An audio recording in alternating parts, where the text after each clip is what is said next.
Jaslinda Saludin ini merupakan seorang pendaki yang berpengalaman dan dah lebih 10 tahun aktif mendaki gunung dekat kawasan seluruh negara. Sebab itulah bila berita kehilangan dia ni mula tersebar, ramai sebenarnya dalam komuniti pendaki sendiri terkejut sebab Jaslinda ni bukannya macam orang yang baru-baru start dengan aktiviti lasak, dan juga dia ni memang dah biasa gila dengan cabaran hutan dan juga gunung berdasarkan kepada pengalaman dia. Even menurut husband dia, Jaslinda memang aktif masuk macam-macam ekspedisi pendakian dan mempunyai pengalaman yang cukup luas dalam dunia hiking. Tapi kan benda dah jadi nak macam mana kan. 23 Mei lepas, Jaslinda join ekspedisi Trans Spencer Chapman dekat kawasan Gunung Batu Putih, Tapah, Perak dengan sekumpulan pendaki yang lain. Ekspedisi ni bukan laluan santai atau trek yang biasa dilakukan pendaki gunung hujung minggu tau. Sebab trek ni melibatkan perjalanan yang sangat panjang, berorientasi beberapa kawasan gunung dan juga hutan yang tebal. Dan masa kumpulan ni bergerak di antara Kem Seroja dan juga Kem Sungai Rasau. Hari kedua 24 Mei, seorang peserta pendaki dikatakan mengalami masalah kesihatan iaitu sesak nafas dan juga muntah darah. Dan masa tu dia berhenti bersama Malim Gunung dekat Kem Batu Kor. Jaslinda ni pada awal dia berhenti juga, tapi lepas tu dia dipercayai melakukan pendakian secara solo ke puncak Gunung Batu Putih. Dan masa inilah Jaslinda dipercayai terpisah daripada kumpulan pendakian yang utama. At first maybe ada aspek dia ni just kat belakang sikit je, atau maybe ada tersalah ambil laluan dekat salah satu persimpangan Denai.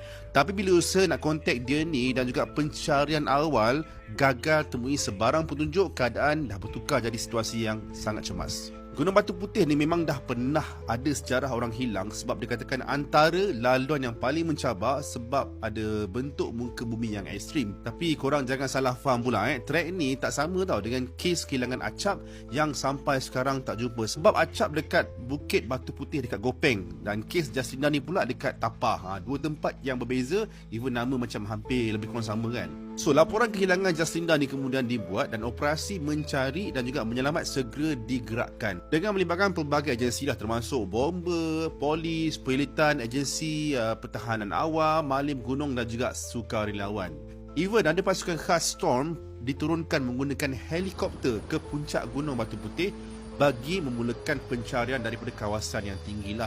Dan pasukan pencarian ini terpaksa berdepan dengan keadaan muka bumi yang sangat mencabar, dengan hutan yang tebal, cerun yang curam serta laluan yang sangat kompleks. So hari demi hari kawasan pencarian diperluaskan sebab tak ada macam sebarang tanda-tanda yang betul-betul dapat pinpoint lokasi sebenar Jaslinda ni berada.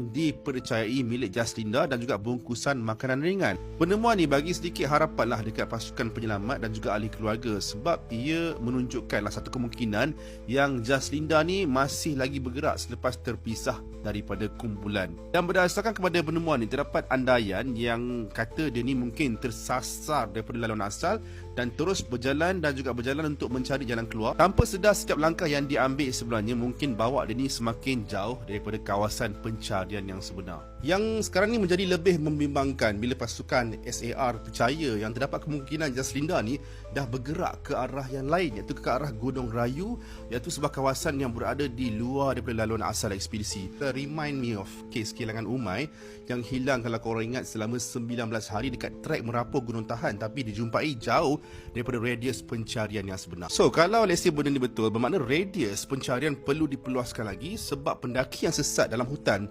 selalunya tak sedar tau arah sebenar yang diorang ni pergi. Mungkin dalam keadaan yang letih, lapar, dehidrasi dan juga mungkin panik juga, pendaki boleh berjalan berjam-jam dan tak expect pun sebenarnya ini semakin masuk ke kawasan yang lebih jauh dan juga sukar diakses. Sampailah sekarang masuk hari ke-6, operasi mencari dan juga menyelamat still diteruskan dengan harapan Jaslinda mungkin akan ditemui secepat mungkin. Pelbagai petunjuk dah pun dianalisis, pelbagai laluan diperiksa dan juga pelbagai kemungkinan dipertimbangkan oleh pasukan penyelamat. Dan hari ini Jumaat 29 Mei, tumpuan operasi SAR beralih ke kawasan sungai air busuk berdasarkan kemungkinan mangsa ni turun mencari sumber air untuk kelangsungan hidup. At this stage kan korang, kehilangan Jaslinda ni memang dah pun dikategorikan sebagai terlalu kritikal sebab dah lebih 72 jam.